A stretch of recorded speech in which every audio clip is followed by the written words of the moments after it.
সুপ্রিয় শিক্ষার্থীবৃন্দ, আসসালামু আলাইকুম। আশা করি তোমরা ভালো আছো। আমি আলহামদুলিল্লাহ ভালো আছি। করোনা মহামারীর কারণে আসলে আমরা, বিশেষ করে আমাদের কোমলমতি ছাত্রছাত্রীরা সবচেয়ে বেশি ক্ষতিগ্রস্ত হয়েছে। তোমাদের অনেক ক্ষতি হয়েছে।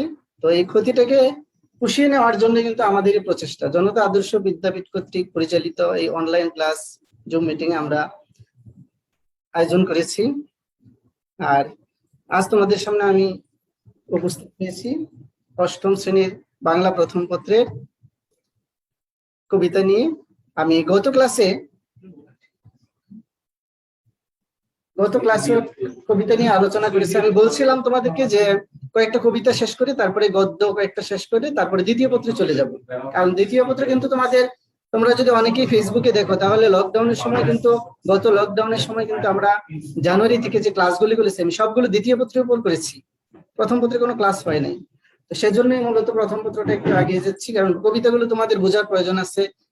এখানকার কবিতার লাইনগুলো, কবিতার মর্ম কথা, এগুলো যদি ভালোভাবে না বুঝো তাহলে কবিতা সম্পর্কে তোমরা দুর্বল থাকবা এবং সৃজনশীল প্রশ্ন উত্তর লিখতে পারবা না। বিশেষ করে অবজেক্টিভ না হয় এভাবে দিয়ে দেও, অনেকে গাইড করো, রিডিং করো, দেখে দিয়ে দিতে পারো, কিন্তু বোঝার জন্য অবশ্যই কবিতা ভালো করে বুঝতে হবে, প্রতিটি লাইন বাই লাইন। গত ক্লাসে আমি তোমাদের মাইকেল মধুসূদন দত্তের বঙ্গভূমির প্রতি কবিতা সম্পর্কে বলছি আলোচনা করব, এবং শুরু করেছিলাম মধুসূদন দিয়ে, অর্থাৎ কবির পরিচয় দিয়ে মোটামুটি কিছুটা হয়েছিল। তারপর আমি আজকে একটু তোমাদের হালকা আরেকটু আলোচনা করে আমি মূল কবিতায় চলে যাব। যেটা বলা প্রয়োজন সেটা হলো যে মাইকেল মধুসূদন দত্ত, আমি সংক্ষেপে একটু তোমাদেরকে ধারণা দিয়ে আবার এগিয়ে যাচ্ছি। যে মধুসূদন দত্ত ছোটবেলায় ইচ্ছা ছিল ইংরেজ কবি হবেন, বাংলা সাহিত্য ছেড়ে ইংরেজি সাহিত্যে হাত পাকানোর চেষ্টা করেছেন, এবং শুধু তাই নয়, দেশ ছেড়ে বিদেশ চলে গেছেন, শুধু ফ্রান্সের ভাষায় বসে আবার বাংলায় ফিরে এসেছেন। তাহলে তার এই যে প্রত্যাবর্তন, এটা কিন্তু বাংলা সাহিত্যের জন্য অনেক গুরুত্বপূর্ণ অবদান। তিনি ইংরেজি সাহিত্যে নাম করার জন্য তার ধর্ম ত্যাগ করেছেন, খ্রিস্টান ধর্মে দীক্ষিত হয়েছেন। অবশেষে তার যে ভুল, সেই ভুল ভাঙা, সেটা তিনি বুঝতে পেরেছেন এবং তার ভুল ভেঙেছে, এবং বুঝতে পেরিয়ে তিনি বাংলা সাহিত্যে যখন ভুল ভেঙেছে তারপর মাত্র 7 বছর তিনি লিখতে পারছেন। অর্থাৎ কি 7 বছর মাত্র বাংলা সাহিত্যে লিখে যেতে পেরেছেন, যখন তারপরে অসুস্থ হয়ে গেছেন, মারা গেছেন। তাহলে এই 7টি বছর বাংলা সাহিত্যে কি দিয়ে গেছেন? এজন্য কবি সমালোচক যারা অনেকেই বলে থাকেন যে বাংলা সাহিত্যে মধুসূদন 7 বছর নয়, মনে হয় যেন কি তিনি 70 বছর এগিয়ে দিয়ে গেছেন, যেটা বাংলা সাহিত্যে একটা বিপ্লব, একটা বিদ্রোহ। আমি গত ক্লাসে একটু বলেছিলাম যে বিদ্রোহী কবি আমরা জানি নজরুল, তাই না? কিন্তু আসলে বাংলা সাহিত্যে প্রথা বিরোধী যে বিদ্রোহ, সেটা কিন্তু মাইকেল মধুসূদন দত্ত, যেখানে আধুনিকতা এনেছেন, সাহিত্য মানুষের কথা এনেছেন, কবির মনের কথা এনেছেন, ব্যক্তির অনুভূতি এনেছেন। এই জিনিসগুলো কিন্তু বাংলা সাহিত্যে আগে ছিল না। আগে ছিল বেশিরভাগ প্রাচীন যুগ বা মধ্যযুগে আমরা যদি দেখি তাহলে দেখবো যে বিশেষ করে প্রাচীন যুগ বাদ দিলাম, মধ্যযুগে দেবদেবী কেন্দ্রিক এই ধরনের অনুবাদ কাব্য, এই ধরনের চাহিদা ছিল, এগুলো ছিল বেশিরভাগ লেখার মূল বিষয়বস্তু। এবং সেই প্রথা ভেঙে কি করলেন? নতুন প্রথা শুরু করলেন, মানুষের কথা, মানবিকতার কথা, মনের কথা, অন্তরের কথা, যেগুলো বাংলা সাহিত্যে অতটা স্থান ছিল না। এজন্য মধুসূদনকে বিদ্রোহী কবি বলা হয়। সেই অর্থে কিন্তু বিদ্রোহী কবি নজরুল, সেটা কিন্তু আবার বিদ্রোহী কবি মধুসূদন বললে হবে না। সাহিত্যে যে বৈপ্লবিক পরিবর্তন ঘটিয়েছেন, সেই জন্য তাকে বিদ্রোহী কবি হিসেবে আখ্যায়িত করা যায়। আর তার প্রথম যে লেখাটা ছিল, তিনি ইংরেজিতে তিনি যখন সাহিত্যে পদার্পণ করেন, তার ক্যাপটিভ লেডি ইংরেজিতে এই গ্রন্থটি রচনা করেছেন। কিন্তু আসলে নিজ মাতৃভাষায় যতটা সম্ভব অন্য ভাষায় কিন্তু ততটা সম্ভব নয়। কিছুটা সফল হলো, কিন্তু আসলে সার্থক হয়নি the captive lady. Madhusudan Dutta তারপরে আরো ইংরেজিতে কিছু রচনা করেছেন, কিন্তু সেগুলো সার্থক হয় নাই। আর সার্থক না হওয়ার কারণেই মধুসূদন বুঝতে পেরেছেন যে আমাকে বাংলা সাহিত্যে আবার ফিরে আসতে হবে, এবং তিনি শুধু ফ্রান্সের ভার্সাই নগরীতে বসেই কিন্তু বাংলা সাহিত্যে, তোমরা 9 উঠলে কিন্তু একটা কবিতা পাবা, সেটা হলো কপোতাক্ষ নদ কবিতা, যেটা সে ফ্রান্সের ভার্সাই নগরীতে বসে তিনি রচনা করেছেন। এবং সেই কপোতাক্ষ নদকে বলা হয় কি চতুর্দশপদী কবিতা। এই চতুর্দশপদী কবিতা অনেকগুলো বৈশিষ্ট্য আছে, এটা আমি এখন আলোচনা করব না, কারণ এই মূল বিষয় আলোচনা সেটা নয়। আর তারপর তিনি যেটা বাংলা সাহিত্যে আরেকটা নতুন জিনিস দিয়েছেন, সেটা হলো মহাকাব্য, মেঘনাদ বধ। এই মেঘনাদ বধ মহাকাব্যটা, মেঘনাদ বধ কিন্তু বাংলা সাহিত্যে সার্থক, যেটা অদ্বিতীয়, অর্থাৎ বাংলা সাহিত্যে আর দ্বিতীয়টি কেউ মহাকাব্য লিখে যাননি। এবং যদিও কিছু লেখার চেষ্টা করেছেন, সেগুলো সার্থক মহাকাব্য হয়নি, উপন্যাসের মতো হয়ে গেছে বলা যায়। মহাশ্মশানকে বলা হয়, অনেকে বলা হয়ে থাকে, কিন্তু আসলে এগুলো উপন্যাস, তাই না? তো যাই হোক, এই হলো মূলত মধুসূদন দত্তের সংক্ষিপ্ত পরিচয়। তার কিছু গ্রন্থ লেখা আছে, দেওয়া আছে, তোমরা এগুলো ভালো করে পড়বা অবজেক্টিভের জন্য। যেমন মধুসূদন দত্তের মেঘনাদ বধ কি ধরনের রচনা, মহাকাব্য।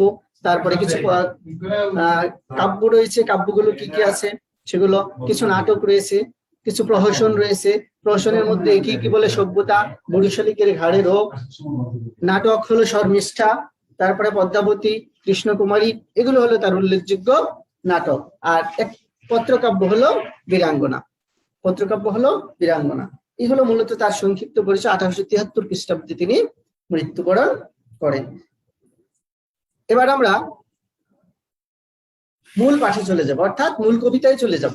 এতক্ষণ আমি তোমাদেরকে মাইকেল মধুসূদন দত্ত সম্পর্কে একটু আলোচনা করেছি। যে আলোচনাটা করেছি এর মধ্যে মূল কিছু বিষয়বস্তু, কিছু কিছু পয়েন্ট আছে যেগুলো কিন্তু তোমাদের আসলে বইও নাই, আমি তোমাদেরকে জানার জন্য বলছি, তোমরা এগুলো নোট করে রাখতে পারো।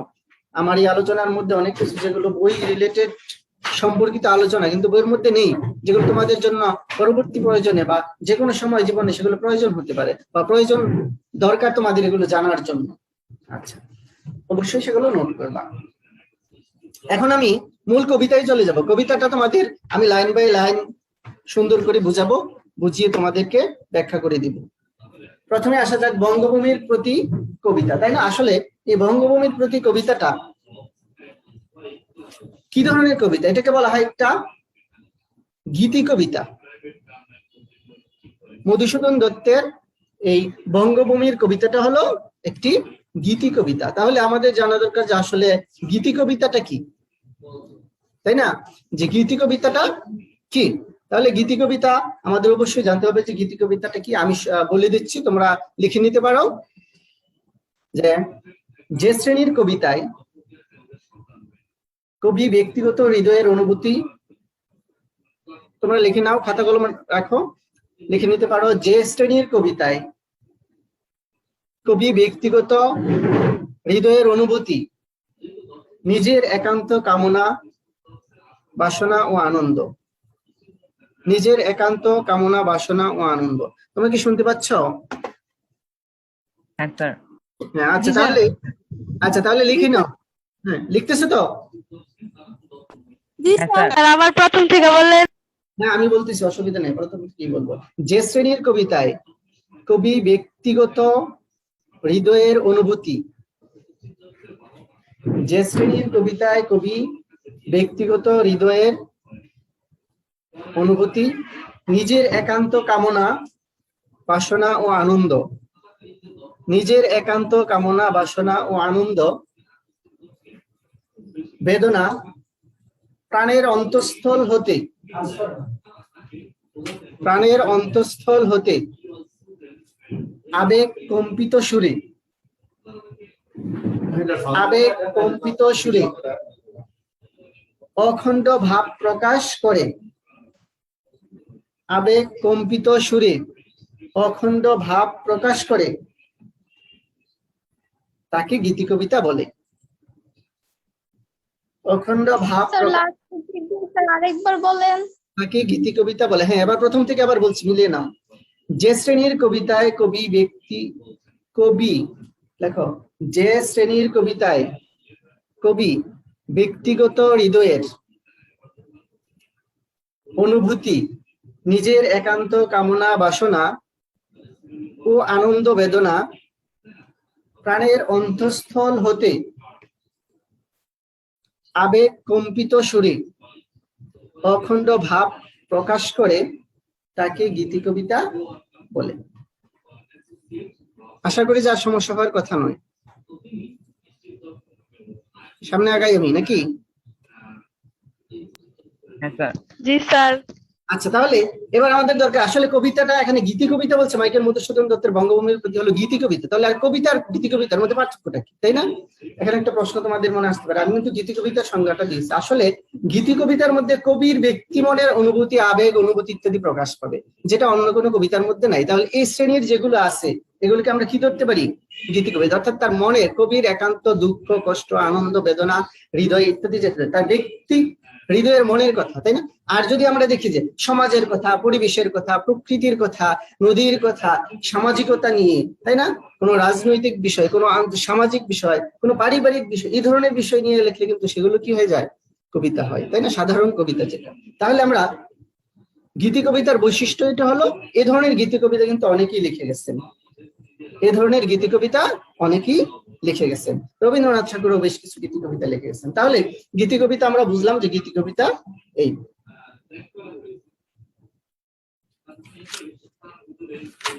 আচ্ছা, এবার আমরা মূল কবিতায় যাচ্ছি। প্রথমেই যে লাইনগুলো দেওয়া আছে এখানে দেখো, আমি একটু বুঝাচ্ছি। বঙ্গভূমির প্রতি মাইকেল মধুসূদন দত্ত, কবিতাটা হলো বঙ্গভূমির প্রতি লিখেছেন মাইকেল মধুসূদন দত্ত। রেখমা দাসেরে মনে এ মিনতি করি পদে, সাধিতে মনের স্বাদ ঘটে যদি পরমাদ, তাই না? আচ্ছা দেখো, বলেছেন যে রেখমা দাসেরে মনে এ মিনতি করি পদে। মাইকেল মধুসূদন দত্ত ওই যে বললাম যে দেশ ছেড়ে বিদেশ চলে গিয়েছেন, বিদেশে যাওয়ার পর তার মনের মধ্যে যে একটা ভুল ধারণা ছিল যে বাংলা সাহিত্য ছেড়ে ইংরেজি সাহিত্যে তিনি অনেক বড় কবি হবেন, তাই না? কিন্তু সেটা সার্থক হতে পারেন নাই। তখনই তিনি এই কবিতায় আমরা কিন্তু তার মনের একান্ত ভাব অনুভূতি গুলো আমরা দেখতে পাই, যে রেখমা দাসের মনে এই মিনতি করি পদে, তাই না? অর্থাৎ এখানে কবি দেশ মাতৃতে, দেশকে, আমাদের এই দেশটাকে কি হিসেবে মায়ের সাথে তুলনা করেছেন, আর মধুসূদন হলো কি তার সন্তান, মা হিসেবে কল্পনা করেছেন দেশটাকে, আর কবি হলেন তার সন্তান। তাহলে বলেছেন যে আমি তোমার কাছে মিনতি করি, প্রার্থনা করি, অর্থাৎ দেশ মাতৃকার কাছে কবির প্রার্থনা বলছে যে মধুসূদন দত্তকে যেন কি করে মনে রাখে, কারণ তিনি ওই যে বাংলা সাহিত্যে ছেড়ে ইংরেজি সাহিত্যে চলে গেছেন, সুতরাং তাকে যেন দেশ ভুলে না যায়, এজন্য মা হিসেবে দেশকে তুলনা করে এই প্রার্থনা তিনি করেছেন।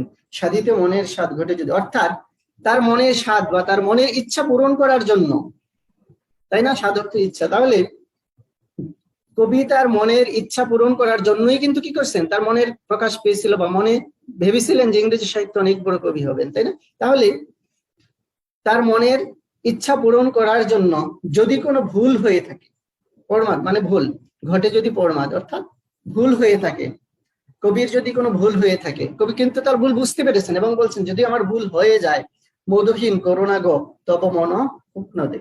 তাহলে কবি মাকে বলেছেন, দেশকে বলেছেন দে, অর্থাৎ কি দেশ যেন মধুসূদনকে না ভুলে যায়, অর্থাৎ মন বলতে লাল পদ্ম, অর্থাৎ তার মনের লাল পদ্ম যেন চিরস্থির হয়ে থাকতে পারে কে, মধুসূদন, যেন তাকে ভুলে না যায়, তাই না? অর্থাৎ মধুহীন করুণা, অর্থাৎ কি দেশ যেন মধুসূদনকে ভুলে না যায়, আমরা যেন কি করি না, মধুসূদন দত্ত কবিকে যেন ভুলে না যায়, এই মিনতি বা এই প্রার্থনাই কবি করেছেন। প্রবাসী দৈবের বসে জীব তারা যদি কষে, বলছেন এই যে প্রবাসে, অর্থাৎ মধুসূদন দত্ত কিন্তু দেশ ছেড়ে প্রবাসে চলে গেছেন, শুধু ফ্রান্সের ভাষায় নগরীতে বসে সেই কপোতাক্ষ নদ কবিতা লিখেছেন, তাই না? দেশের প্রতি যে অনন্ত ভালোবাসা, স্মৃতি কাতরতা, তাই না? এটা কিন্তু আসলে দেশ মাতৃকা ভালোবাসার কারণেই, তাই না? আচ্ছা, তারপর তাহলে যদি ভাগ্যের লিখনে, অর্থাৎ দৈবের বসে ভাগ্যের লিখনে যদি জীব তারা যদি কষে এ দেহ আকাশ হতে নাহি খেত তার, কবি মধুসূদন দত্ত জীবনটাকে তারার সাথে তুলনা করেছেন এবং এই দেহটাকে আকাশের সাথে তুলনা করেছেন। আর অভ্যন্তরীণ যে ভিতরগত অন্তর্গত ভাব যেটা আমরা বুঝি, পরে আবার এখানে বলছে যে জীব তারা যদি খসে এ দেহ আকাশ হতে নাহি খেত তার, অর্থাৎ আমাদের এই জীবন থেকে যদি প্রাণ পাখি, যেটাকে আমাদের প্রাণ, অর্থাৎ আমি যদি মারা যাই, তাই না? মধুসূদন দত্ত বলছেন যে যদি আমি মারা যাই তাহলে আমার কোনো কষ্ট থাকবে না, কি থাকবে না, যদি আমরা কি করি মাইকেল মধুসূদন দত্তকে ভুলে না যাই, অর্থাৎ তিনি যদি অমরত্ব লাভ করতে পারেন, তাকে যদি কি আমরা মনে রাখি, দেশ যেন তাকে মনে রাখতে পারে, সেজন্য কবি এই আহ্বান, এটাই তার মিনতি, এটাই তার কি প্রার্থনা। এ তো আকাশ হতে নাহি খেত তাহে। তারপর হচ্ছে জন্মিলে মরিতে হবে অমর কে কথা কবে, চিরস্থির কবে নির হয় হাইরে জীবন নদে। জন্মিলে মরিতে হবে অমর কে কথা কবে, তাই না? অর্থাৎ প্রত্যেকটা প্রাণী, অর্থাৎ আমাদের কি করতে হবে, প্রাণী জন্মগ্রহণ করলে অবশ্যই কি করতে হবে, তাকে মৃত্যুবরণ করতেই হবে। এটাই কি চিরস্থায়ী সত্য। কিন্তু তার এই চিরস্থায়ী সত্যের মধ্যে যে জিনিসটা, সেটা হলো সে মরে গেল, কিন্তু কি থাকবে, তার অমরত্ব, তার কীর্তি, তার কার্য, তার কাজ, তার, তাই না? তাহলে আমরা এটা কিন্তু দেখছি, তাই না? আজ মধুসূদন নেই, কিন্তু তার কবিতা পড়তেছি, আমরা তার সম্পর্কে আলোচনা করছি, এটাই তো অমরত্ব লাভ করে, এটাই তো তার পাওয়া, তাই না? আমাদের দেশের স্বাধীনতার জন্য যারা জীবন দিয়ে গেছেন, তারা কি দেশের সুফল এখন ভোগ করছেন? করেন নাই, তাই না? তাহলে কারা ভোগ করতেছি? পরবর্তী প্রজন্ম আমরা। তাহলে কি এই যে দেশের জন্য আত্মত্যাগ করেছেন, তাই না, তারা কি হয়েছেন? এই শহীদেরা মরেও কি অমর হয়েছেন, তাই না? 52 ভাষা আন্দোলন, 71 মুক্তিযুদ্ধ, সবই কি তারা জীবন দিয়েছে, 69 গণ অভ্যুত্থান, তাই না? তাহলে এই যে জীবন দিয়েছেন, তারা কি হয়েছেন? মরে অমর হয়ে আছেন, তাই না? ঠিক মধুসূদন দত্ত চেয়েছেন তার যে লেখনী, তার যে কার্য, তার যে পরিধি, সেটা বাংলা সাহিত্যে তিনি যা দিয়ে গেছেন, তা যেন বাঙালি, অর্থাৎ কি এই বাংলা, এই দেশ যেন তাকে ভুলে না যায়, তাই না? আর যদি ভুলে না যায় তাহলেই তার সার্থকতা। এজন্যই বলেছেন যে চিরস্থির কবিনীর হায়রে জীবন, অর্থাৎ আমাদের জীবনটা কিন্তু চিরস্থায়ী নয়। ঠিক নদী যেমন প্রবাহমান, নদী কিন্তু কখনো স্থির থাকে না, আমাদের জীবনটা কি এরকম প্রবাহমান, তাই না? অর্থাৎ অনন্তকাল ধরে চলতেছে, জন্ম হবে, আবার মৃত্যু হবে, আবার জন্ম হবে, আবার মৃত্যু হবে, নতুন প্রজন্ম, এক প্রজন্ম শেষ হবে, আরেক প্রজন্ম আসবে, তাই না? এটাই হলো কি এই সৃষ্টি, এই পৃথিবীর নিয়ম। কিন্তু যদি রাখো মনে নাহিমা ডরি সমনে, তাহলে যদি মনে রাখে তাহলে তিনি মৃত্যুকে ভয় পান না। তিনি বলেছেন যে আমি তো মারাই যাবো, মারা যেতেই পারি, তাই না? তাহলে তবুও তিনি এই মৃত্যুকে ভয় পান না। কেন পারবেন না? যদি তাকে মনে রাখে, তাহলেই তার কি আত্ম তৃপ্তি হবে। এটাই কবির প্রার্থনা। সমনে মানে হলো ডরি সমনে, মানে মৃত্যুর ভয় করেন না। মক্ষিকাও গলে না গো পড়িলে অমৃত হ্রদে। অর্থাৎ মক্ষিকা মানে কি, এখানে মাছিকে বলা হয়েছে। তোমরা দেখবা যে মিষ্টির দোকানে অনেক সময় রসওয়ালা যে মিষ্টি থাকে, রসগোল্লা যেটাকে বলে থাকি, শিরা থাকে, চিনি দেওয়া, তাই না? সেখানে কিন্তু অনেক সময় মৌমাছি যায়, মাছি যায় বিভিন্ন, তাই না? তাহলে মাছি যদি ওখানে পড়ে যায়, পড়ে গিয়ে হয়তো মারা গেছে, তাই না? মারা যায়, কিন্তু তার দেহটা কিন্তু থেকে যায়, তাই না? অর্থাৎ সে কিন্তু ভেনিশ হয়ে যায় না। এজন্য বলছেন যে মক্ষিকাও গলে না গো পড়িলে অমৃত হ্রদে। অর্থাৎ মধুসূদন দত্ত মারা যাবেন, কিন্তু তিনি তার কার্য, তার কীর্তি, তার যে অবদান, সেটা যেন বাংলা সাহিত্যে তাকে মনে রাখে। সেই ধন্য নরকুলে লোকে যারে নাই ভুলে, তাই না? তাহলে সেই ধন্য হবে কি, যদি আমাদের এই যারা জীবিত, আমরা যারা থাকবো, বেঁচে থাকবো পরবর্তীতে, তাই না? মধুসূদন দত্ত মারা গেছেন, তার পরবর্তী যারা ছিল বা যারা আসবে, তারা যদি মনে রাখতে পারে, তিনি যদি অমরত্ব লাভ করতে পারেন, তাকে যদি অমরতা লাভ করতে হয় বা তাকে যদি মনে রাখে, তাহলে কিন্তু তার সার্থকতা এখানেই। এজন্য বলছেন সেই ধন্য নরকুলে লোকে যারে নাহি ভুলে, অর্থাৎ লোক যাকে, অর্থাৎ তাকে ভুলবে না। মনের মন্দিরে সদাশিবে সর্বজন, কিন্তু কোন গুণ আছে যাচিব যে তব কাছে। তাহলে মধুসূদন দত্তের মনের মধ্যে সবসময় একটাই কি, সবাই যেন তাকে কি করে মনে রাখে, সবাই যেন তাকে স্মরণ রাখে। কিন্তু কোন গুণ আছে, কোন গুণ আছে যাচিব যে তব কাছে। অর্থাৎ মধুসূদন দত্ত বলেছেন আমার তো কোনো গুণ নেই যে আমাকে মনে রাখবে, তাই না? অর্থাৎ তিনি নিজেকে কিন্তু বিশাল বড় হয়ে গেছেন এরকম বলেন না, তিনি বলছেন আমার কোনো গুণ নেই। অর্থাৎ যারা মহাজ্ঞানী, তাই না, তারা কিন্তু এটাই বলে, নিজেকে ছোট করে, নিজেকে অর্থাৎ কি মনে করে আমি কিছুই জানি, আমি এই সামান্য কিছু জানি, আমি সামান্য কিছু দিতে পেরেছি, তাই না? এই সামান্য কিছু কিন্তু আমাদের সাহিত্যের জন্য অনেক বিরাট কিছু, তাই না? বলছেন যে আমার তো তেমন কোনো গুণ নাই, তাহলে লোককে কি আমাকে মনে রাখবে? তার মনের মধ্যে সংশয়। তবুও তো কি করেছেন, হেন অমরতা আমি কহ শ্যামা জন্ম দে তবে যদি দয়া করো, তাই না? তাহলে কবি বলেছেন যে তখনই আমার অমরত্ব লাভ করব যদি আমাদের এই শ্যামা জন্ম, অর্থাৎ এই শস্য শ্যামল এই জন্মভূমি, যাকে তিনি মা হিসেবে তুলনা করেছেন, যদি তাকে তার এই গুণটাকে মনে রাখে, তবে যদি দয়া করো ভুল দোষ গুণ ধরো, তাই না? অর্থাৎ কি ভুল ত্রুটি যা আছে সব যেন ক্ষমা করে কবির যা কিছু গুণ আছে যদি কিছু থেকে থাকে তাহলে যেন তাকে আমরা কি করি, ভুলে না যাই, তাকে যেন আমরা মনে রাখি। ভুল হলে ক্ষমা করে দেওয়া, এটাই কিন্তু মানুষের ধর্ম হওয়া উচিত, তাই না? আমি একটা কথা বলি তোমাদের, অনেকটা একটা গল্পের মতো এরকম, যে ধরে নাও, আবার বললো না যে স্যার তো এমন একটা উদাহরণ দিল, কিন্তু আমি বুঝার জন্য বলছি, বুঝা হলো, মনে করে একজন ব্যক্তি গ্রাম থেকে কিছু চুরি করছে, তখন চোরটাকে ধরলো, বেশ কিছু লোকজন তাকে ধরে ফেললো, ধরার পর গ্রামের চেয়ারম্যানের কাছে নেওয়া হলো, বিচার দেওয়া হলো। চেয়ারম্যান তাকে জিজ্ঞাসা করলো, তুমি কি তা করেছো, এই করছো, সেই করছো, চুরি করেছো? হ্যাঁ, সে সবগুলো অকপটে স্বীকার করেছে। তখন চেয়ারম্যান সাহেব কি করলেন, চিন্তা করলেন যে এই লোকটা চোর হলো, কিন্তু যা যা বলছে সব কিন্তু সত্যি বলে দিছে, স্বীকার গেছে, অর্থাৎ সে যে ভুল করেছে সে কিন্তু বুঝতে পেরেছে, স্বীকার করেছে, তাই না? তখন চেয়ারম্যান সাহেব বললেন যে ঠিক আছে, তাকে আমরা শাস্তিটা কি করি, লঘু করে দিই। অর্থাৎ এখানেও ক্ষমা, আমি মূলত ক্ষমা জিনিসটার কথা বোঝাতে চেয়েছি। ঠিক মধুসূদন দত্ত বুঝাতে চেয়েছেন যে আমি যদি কোনো কিছু ভুল করে থাকি তাহলে যেন তাকে কি করা হয়, ক্ষমা করে দেওয়া হয়, তাই না? এটাই কিন্তু ধর্ম হওয়া উচিত, তাই না? ভারতে তোমরা রাজীব গান্ধীর নাম শুনেছো, ইন্দিরা গান্ধীর নাম শুনেছো, তাদের বংশধরের কথা নাম শুনেছো, সোনিয়া গান্ধী বর্তমান কংগ্রেসের যে নেতৃত্বে আছে, তাই না? তার বাবা কিন্তু এই রাজীব গান্ধী যখন মারা গিয়েছিল,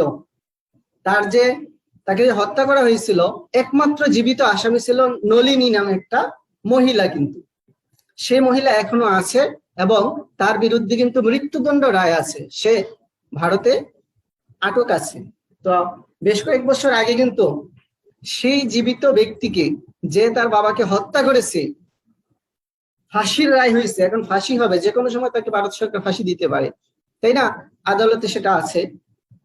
সোনিয়া গান্ধী এবং তার মা যারা আছে তাদের পরিবার কি করলেন, ওই নলিনীকে ক্ষমা করে দিয়েছেন, যে আমার বাবা তো আর নাই, সে তাকে তো আর পাবো না, সুতরাং ওর ফ্যামিলির সন্তান যারা আছে তারা যেন কি না হয়, মাতৃহারা না হয়, এই জন্য তাকে কি করেছে, ক্ষমা করে দেওয়া হয়েছে।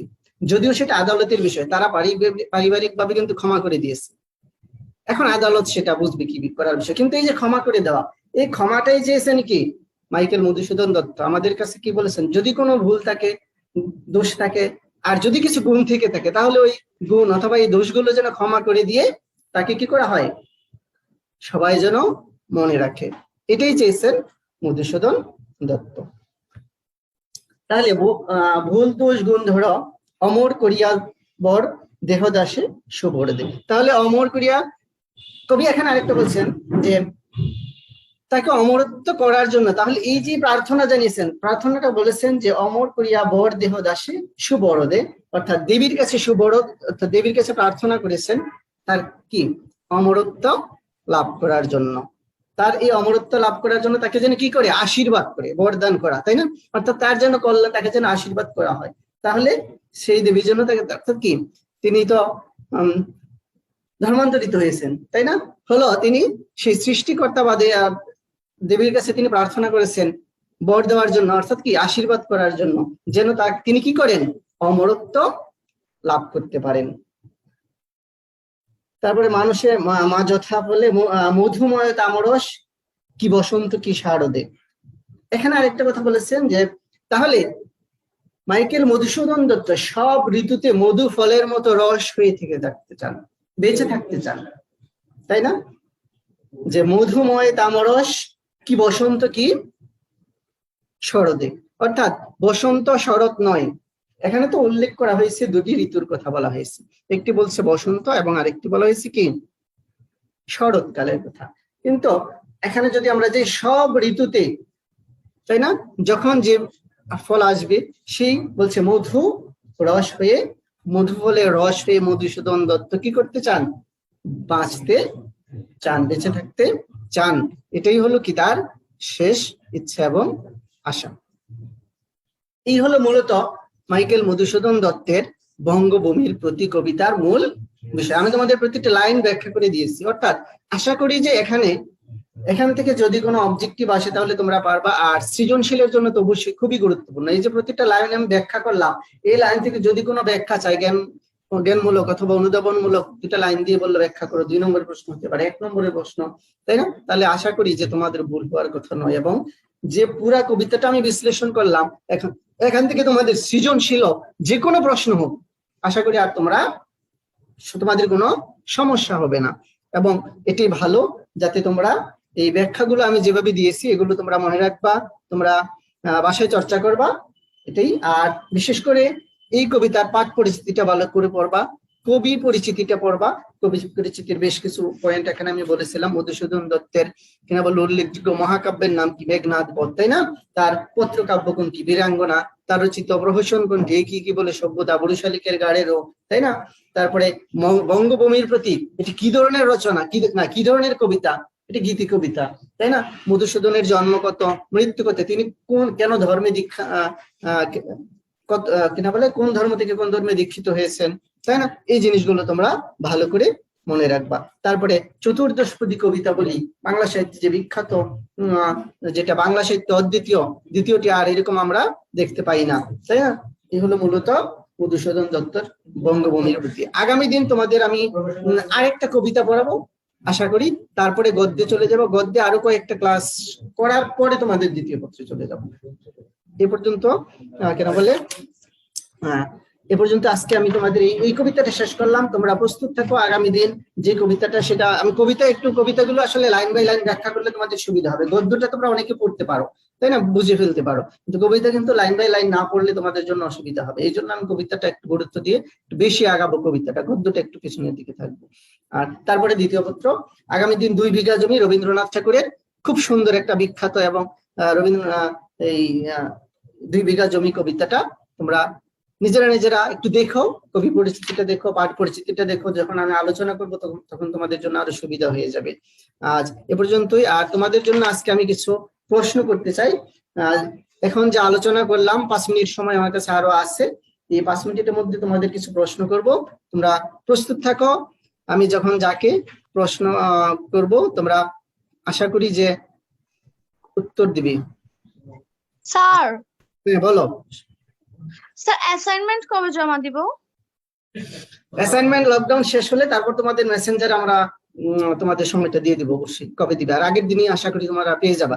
সবাই গ্রুপে অ্যাক্টিভ থেকো, যে খোঁজ খবর রেখো অ্যাক্টিভে, কখন অ্যাসাইনমেন্ট জমা দেওয়া হবে। আমরা আগের দিনই আশা করি 2-1 দিন বা যখনই গভর্নমেন্ট ঘোষণা দিবে সাথে সাথে আমরা তোমাদের গ্রুপের মধ্যে তোমরা দিয়ে দিব, তাহলে আর তোমাদের সমস্যা হবে না। তোমরা মেসেঞ্জারে সবাই অ্যাক্টিভ থেকো। অন্যদেরকেও যারা লাইনে নাই, যদি যাদের সাথে যোগাযোগ আছে ওদেরকেও জানাই দিও এই মেসেজটা। আর কোনো সমস্যা আছে? Thank you. আচ্ছা, না স্যার। আমি তোমাদের কিছু প্রশ্ন করি, দেখি তোমরা কতটুকু। আলিয়ামিন শুনতে পাচ্ছ? আলিয়ামিন,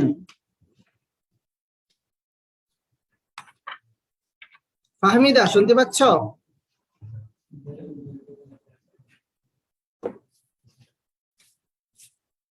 কারোর তো রেসপন্স পাচ্ছি না। হাসিবা,